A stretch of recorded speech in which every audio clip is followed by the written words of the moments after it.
नमस्कार, मेरा नाम दीपा है। मैं मेदांता जयप्रभा में न्यूरोलॉजिस्ट हूँ।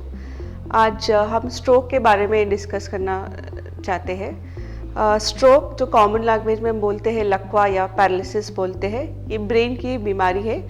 तो स्ट्रोक दो तरह के होते हैं, या एक तो होते हैं हेमरेजिक स्ट्रोक, जैसे खून की नाली जो फट गई ब्रेन का, उसकी वजह से होता है, वो हेमरेजिक स्ट्रोक बोलते हैं। और दूसरा जो चीज़ है वो कॉमन है, वो स्ट्रोक जो ब्लड सप्लाई करता है ब्रेन के, वहाँ पे ब्लॉकेज हो गया तो कुछ एरिया डैमेज हो गया, तो उसकी वजह से वीकनेस आ जाता है, एक साइड हाथ में या पैर में कुछ बोलना दिक्कत, ये सब हो जाता है। उसको हम इश्चेमिक स्ट्रोक बोलते हैं। दोनों का ट्रीटमेंट अलग रहता है। कॉमन जो है वो इश्चेमिक स्ट्रोक है या पैरालिसिस लकवा, वो कॉमन है।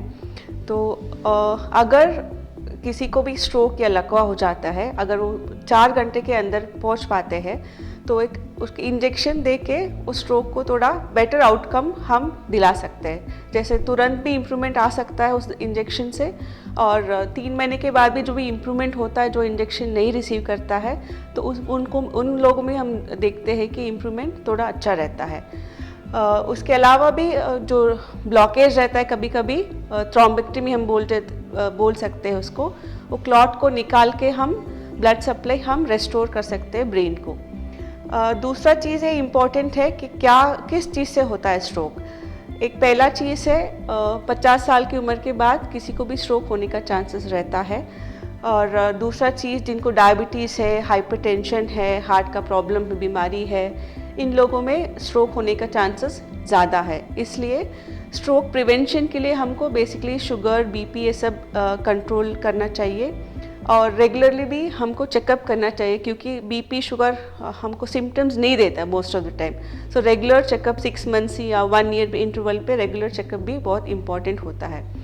और स्ट्रोक के कारण दूसरा, शुगर बीपी के अलावा जो कम उम्र के जो पेशेंट्स होते हैं, उनमें हार्ट का प्रॉब्लम, हार्ट की बीमारी, इन सब से भी स्ट्रोक होने का चांसेस रहता है।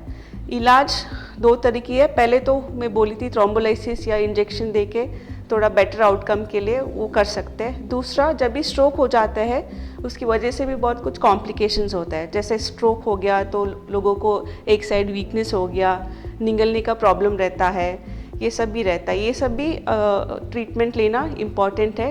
ये हम रिहैबिलिटेशन, जो स्ट्रोक रिहैबिलिटेशन बोलते हैं, ये सब भी ज़रूरी है। इसलिए जो स्ट्रोक है तो इम्पॉर्टेंट है पहले रिकग्नाइज करना, पैरालिसिस या लकवा अटैक रिकग्नाइज करना इम्पॉर्टेंट है, और जब भी होता है तुरंत हॉस्पिटल जाके ट्रीटमेंट लेना बहुत ज़रूरी रहता है।